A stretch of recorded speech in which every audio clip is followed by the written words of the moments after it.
Hello aspirants, on behalf of SR College of Competition, I heartily congratulate Incha on her success. This year she got rank 27 in JKS exams. Uh, मैं SR college की तरफ से आपको बहुत बहुत बधाइयाँ देना थैंक यू चाहूँगा सो मच सर। और एस्पिरेंट्स के बिहाफ पे जानना चाहूँगा कि आपकी सिविल सर्विसेज की जर्नी कैसी रही। सर ये एक स्मूथ जर्नी तो नहीं होती है, अप्स एंड डाउन तो होते ही हैं। फेलियर भी देखा है, फिर एंड पे सक्सेस भी देखी, तो मिक्स, ना ही स्मूथ रही ना ही बिल्कुल हार्ड रही, मिक्स ऑफ बोथ। अच्छा, इंशा आप भदरवा की रहने वाली हैं, तो कैसे आपके दिमाग में ये पहली बार आया कि आपको सिविल सर्विसेज के लिए प्रिपेयर करना है? बेसिकली मेरी 12th तक जो स्कूलिंग हुई है वो भदरवा से ही हुई है। उसके बाद मैंने यहाँ पे बीटेक किया योगानंदा कॉलेज से, तो मैं 2018 की पास आउट हूँ। तो उसके बाद फिर थोड़ा हो जाता है कि क्या करना है आगे, क्या नहीं करना है। तो थोड़ा था माइंड में कि सिविल सर्विसेज की तरफ जाना है, पापा का भी ड्रीम था और कज़िन की गाइडेंस थी। तो वो बोल रहे थे कि नहीं आप कर सकते हो। होता है सेल्फ डाउट होता है, हमें लगता है कि मे बी हम नहीं कर पाएँ। तो उनने थोड़ा पुश किया कि नहीं आप एक बार ट्राई कर लो, मे बी हो जाए। तो फिर मैंने 2019 से प्रिपरेशन स्टार्ट की। अच्छा, जैसे कि अभी पार्लियामेंट्री कमेटी भी बनी थी, उनकी भी जो रिकमेंडेशन थी और जो लिस्टिंग हुई यूपीएससी की लास्ट ईयर की, उसमें हमको ये देखने को मिला कि 65% जो है वो इंजीनियरिंग बैकग्राउंड के लोग हैं। तो आपको आपका क्या कहना है इस बारे में कि क्या इंजीनियरिंग या प्रोफेशनल कोर्सेज करने वालों को एक एज मिल रहा है इस एग्ज़ाम में? नहीं ऐसा या भी कोई नहीं ऐसे एट्रीब्यूट्स हैं जो साइंटिफिक टेम्पर वगैरह जैसी चीज़ें हैं है। जो आपको हेल्प करती हैं इस एग्ज़ाम को क्रैक करने में? बेसिकली तो हमें बिल्कुल, मेरे लिए तो ये सारा न्यू सब्जेक्ट था। मैंने तो साइंस बैकग्राउंड से मैं आ रही थी, फिर बीटेक की थी आगे से। तो आर्ट्स पढ़ना तो मेरे लिए एक न्यू ऑल टुगेदर एक न्यू एक्सपीरियंस था। बट मुझे लगता है जो हम लॉजिकल रीजनिंग से, इंजीनियर्स को क्या होता है हम पूरे साल नहीं पढ़ते हैं, पेपर्स में ही थोड़ा पढ़ लेते हैं ज़्यादा। ये हार्श रियलिटी है। तो लेकिन मुझे लगता है कि हमें वो जो कम टाइम में ज़्यादा प्रोडक्टिविटी से पढ़ने की आदत है ना, मे बी वो थोड़ा एज हमें देती है कि ओके। आपका ऑप्शनल एंथ्रो था, तो एंथ्रो के लिए आप एस्पिरेंट्स को क्या सजेस्ट करना चाहेंगे कि how should they prepare for it? मेरा एंथ्रो ऑप्शनल था और मैंने उसके लिए बहुत कम रिसोर्स ऑप्ट किए थे। जी, उसी को मैंने मल्टीपल रिवीजन्स, टेस्ट वगैरह, यानी लेकिन लिमिटेड रिसोर्सेज एंड बहुत मल्टीपल लिमिटेड, रिवीजन। हाँ, मल्टीपल रिवीजन्स एंड टेस्ट, जी, रेगुलर टेस्ट और डायग्राम वगैरह। इसमें हमें स्कोप होता है डायग्राम का, तो डायग्राम प्रैक्टिस करनी है। तो लेकिन मेरी मोस्टली 2 और 3 बुक्स थी, उससे ज़्यादा मैंने पढ़ा ही नहीं है एंथ्रो का। जी, तो मेरा लास्ट टाइम, ये मेरी सेकंड अटेम्प्ट है। तो जी, फर्स्ट अटेम्प्ट में मेरे 311.5 मार्क्स थे एंथ्रो में, तो जी। मुझे लगता है ये अच्छा ही स्कोर था। तो तो आप लोगों को लिमिटेड, यही सजेस्ट करेंगे कि सोर्सेज जो है वो हाँ, लिमिटेड होने चाहिए हाँ, और लिमिटेड आपको source and multiple multiple revisions. हाँ रिवीजन्स। जी। ओके। एक जो मुझे आपसे ये पूछना था कि इंजीनियरिंग बैकग्राउंड के बाद आप इस एग्ज़ाम की प्रिपरेशन कर रही हैं, तो कैसे आप इसको कोप अप कर पाती हैं? क्योंकि आर्ट्स बैकग्राउंड के सब्जेक्ट्स के लिए अप्रोच एक अलग तरीके की हुँ। आपको डेवलप करनी होती है। तो वो अप्रोच आपने कैसे एक्वायर की?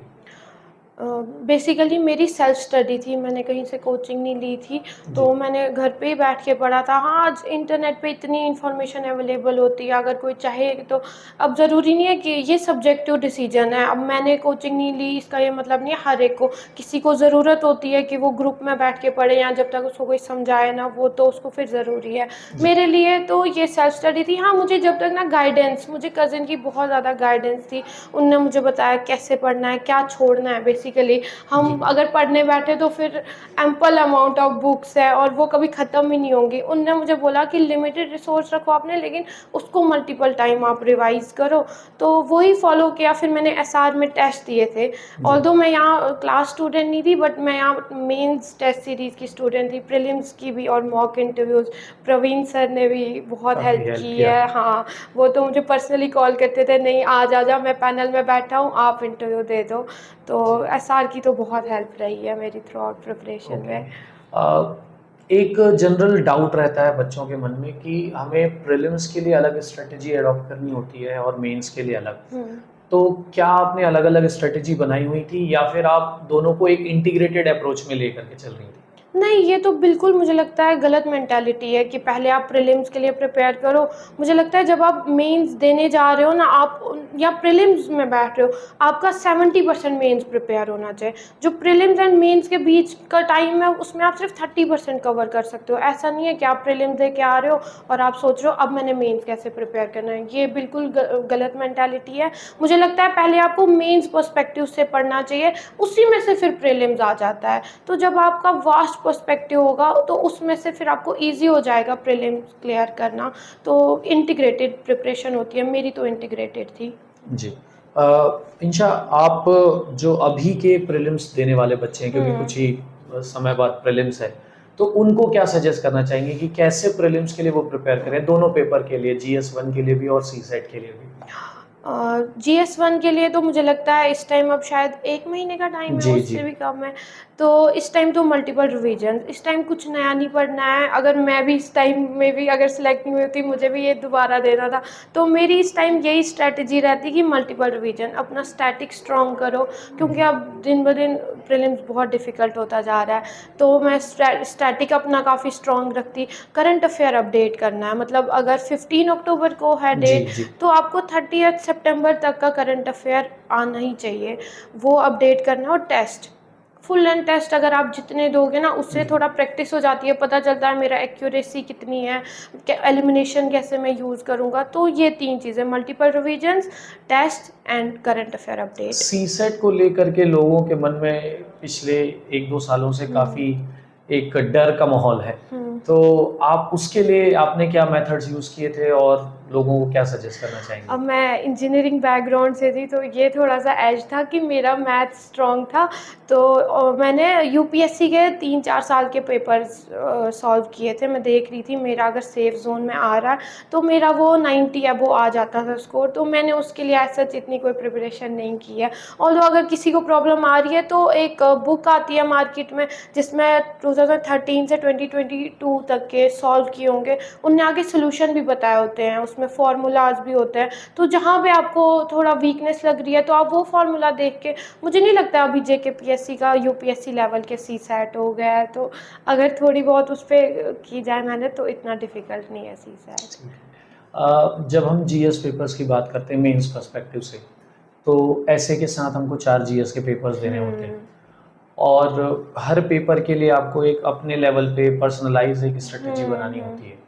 तो एस्पिरेंट्स को ये इस बारे में थोड़ा सा गाइड कीजिए कि ऐसे हो या GS1 हो, GS2 हो, GS3 हो, GS4, इसके लिए आपने क्या क्या सोर्सेस रिफ़र किए थे और क्या कोई एक अपने पर्सनलाइज लेवल पे कोई स्ट्रेटजी बनाई थी कि इस वाले पर्टिकुलर पेपर के लिए मैं इस पे ज़्यादा फोकस करूँगी या यहाँ पे मैं स्कोर ज़्यादा कर सकती हूँ? हाँ, जैसे अभी तक तो इनने बहुत टॉपर स्ट्रैटेजी भी सुनी होगी, और सारे यही बोलते हैं कि ऐसे एथिक्स एंड ऑप्शनल आपका स्ट्रॉन्ग होना चाहिए, वही आपको अल्टीमेटली रैंक दिलाता है। तो मेरा भी फोकस इसी पे था, बट मेरा ये था कि मैंने ऐसे एकदम लास्ट पे प्रिपेयर किया था, जब तक मेरा सारा GS कंप्लीट हो गया था। जैसे GS 1, 2, 3 आपका प्रीलिम्स के साथ साथ सारे ही सब्जेक्ट्स कवर हो जाते हैं, थोड़े बीच में नए सब्जेक्ट पढ़ने पड़ते हैं, बट ऑलमोस्ट सारे प्रीलिम्स के ही होते इंटरनल हैं। सिक्योरिटी और हाँ, सोसाइटी तो एथिक्स मैंने वर्ड बाय वर्ड, जैसे वो बोलते हैं वो सर्च करो, उसकी डेफिनेशन लिखो, नीचे एग्जांपल, वो मेरे नोट्स बने हुए थे।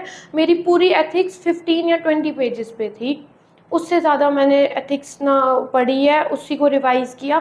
बाद में मैंने SR में ही टेस्ट, जो मेंस टेस्ट सीरीज़ दे रही थी, तो जब मेरा पूरा वो कवर हो जाता था, मैं टेस्ट देती थी, तो मेरा यहाँ अच्छा स्कोर आया उसमें। तो मुझे लगा कि जो मैं एथिक्स पढ़ रही हूँ वो, क्योंकि क्या होता है, आप पढ़ने को तो कुछ भी पढ़ सकते हो, लेकिन जब तक आप टेस्ट नहीं देते हो तो आपको पता नहीं चलता है कि मैं सही डायरेक्शन में पढ़ रही हूँ या नहीं। तो मेरा यही होता था, मैं टेस्ट तो रेगुलरली देती थी, अगर मुझे प्रिपरेशन नहीं भी होती थी तो मैं टेस्ट देने आ जाती मतलब थी। आपने पूरे अपनी स्ट्रेटेजी जो है वो प्रैक्टिस पे ही फोकस की हुई थी? बिल्कुल, बिल्कुल। प्रैक्टिस के बिना तो मुझे लगता है हम कुछ भी पढ़ें, वो पता ही नहीं चलेगा कि आपकी राइट स्ट्रेटजी है या नहीं। तो टेस्ट मेरे बहुत हो जाते थे उसके। एथिक्स के लिए तो मैंने यही किया है बेसिकली। फिर जब मेरा सारा GS कवर हो गया, उसके बाद मैं एस्से पे आई। मैंने क्या किया था, हर एक, जैसे हेल्थ के लिए, एजुकेशन, क्लाइमेट चेंज, मैंने A4 साइज शीट ले ली थी, उसमें मैं फैक्ट्स लिखती रहती थी। जब तक मैं जीएस जो भी मुझे लगता था कि ये टॉपिक ऐसे का भी है, तो ये तो पता चल ही जाती है कौन कौन सी थीम आती है बेसिकली। तो वो मेरी फैक्ट शीट बन गई थी। फिर मैंने यूपीएससी प्रीवियस ईयर्स के टॉपर्स की आंसर कॉपी देखी थी, वो विजन पे भी अपलोड हो जाती हैं। तो वहाँ से थोड़ा आइडिया लग जाता है कि कैसे फ्लो बनाना है, क्या होना है। और मेरे एनेक्डोट्स बने हुए होते थे हर टॉपिक पे। मेरा इंट्रोडक्शन ऑलरेडी प्रिपेयर था, कंक्लूजन ऑलरेडी प्रिपेयर था। तो फिर जब मैंने वो 5-10 दिन ऐसे अच्छे से प्रिपेयर किया, फिर मैंने एसआर में उसका टेस्ट दिया, तो मेरा 130 समथिंग स्कोर आया था। तो मुझे लगा ये सेफ स्कोर है, और लकीली वही सेम टॉपिक मुझे मेन मेंस में, में आ हाँ, गया। तो मैं मुझे लगा कि अगर मेरा वहाँ अच्छा स्कोर आया इसमें, यहाँ पे तो भी। यहाँ पे भी, तो मैंने वही सेम वहाँ पे भी लिख दिए थे क्वेश्चन। अच्छा, हाँ। अच्छा। अब इंशा, मैं आपके फ्यूचर प्लान्स के बारे में थोड़ा जानना चाहूँगा, क्योंकि एक जनरल, हम अगर इस यूनियन टेरिटरी की बात करें तो बच्चों के मन में एक वो विल रहता है कि एक बार यहाँ पे सेलेक्ट हो जाएं, उसके बाद हम यूपीएससी के लिए फर्दर ट्राई करेंगे। तो क्या आपने फ्यूचर के लिए ऐसा कुछ सोच रखा है, या आपने ये सेटल कर रखा है कि मैं अब जेएनके में ही सर्विस करूँगी और यहीं सर्विस प्रोवाइड करूँगी?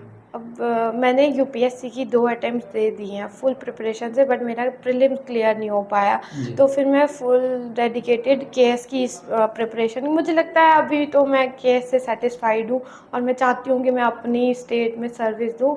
ऑल्दो कभी भी प्लान अगर बन गया तो यूपीएससी में अपेयर हो जाऊँगी, बट अभी ऐसा कोई मेरा प्लान नहीं है।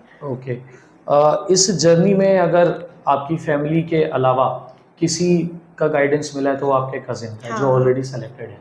तो जिन लोगों के पास ऐसा गाइडेंस अवेलेबल ना हो, तो उनको किस तरीके से अपने आप को कंटिन्यू करना चाहिए, किस तरीके से मोटिवेट होना चाहिए? अब पर्सनल गाइडेंस तो हर किसी के पास अवेलेबल नहीं होती है, ये तो है ही। जैसे अब ज़रूरी नहीं है मेरे को सिर्फ कज़िन है, मुझे प्रवीण सर ने बहुत गाइड किया है। मैं इनको कॉल भी करती थी, सर ऐसे हो गया, सर मेंस इतने मार्क्स का हो गया, ठीक हो गया। फिर इंटरव्यू के टाइम तो सर ने बहुत, तो मुझे लगता है जिसके पास पर्सनल गाइडेंस नहीं है तो कोचिंग इंस्टीट्यूट्स तो अवेलेबल है ही। और मुझे नहीं लगता है, स्पेशली अगर मैं एसआर की बात करूँ, यहाँ सिर्फ उन्हीं बच्चों को गाइडेंस नहीं मिलती है कि जो यहाँ से पढ़ के जाते हैं। मैंने तो यहाँ से सिर्फ टेस्ट दिए हैं, बट प्रवीण सर से जब भी मैं मिली हूँ, ये मुझे फ़ोन पे भी बोलते थे अगर कोई भी प्रॉब्लम हो रही है आप इंस्टीट्यूट आओ, आप यहाँ टीचर्स से बात करो। और इंटरव्यू स्टेज पे तो मुझे बहुत ज़्यादा सर की गाइडेंस।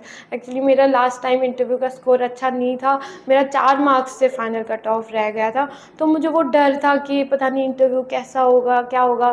फिर मैं एक दिन आई, जो इस बार के इंटरव्यू से पहले मेरी सर से बात हुई काफ़ी टाइम। फिर सर ने समझाया कि नहीं, उस टाइम क्या होता है ना कि जब आपका स्ट्रगल फेज चल रहा होता है ना, कोई अगर छोटी सी बात भी बोल दे ना कि आपका हो जाएगा, वो माइंड में रह जाता है। तो सर ने उस दिन मुझे बड़ा कॉन्फिडेंस दिया कि नहीं नहीं इस बार हो जाएगा, देख लेना तू सिलेक्ट होके आएगी। तो मुझे लगता है कि अगर आपके पास पर्सनल गाइडेंस नहीं है तो इंस्टीट्यूट्स तो अवेलेबल होते ही हैं। यहाँ पे इतनी इनके पास मैं बोलती हूँ एक्सपीरियंस होता है, तो गाइडेंस तो मिल ही जाती है।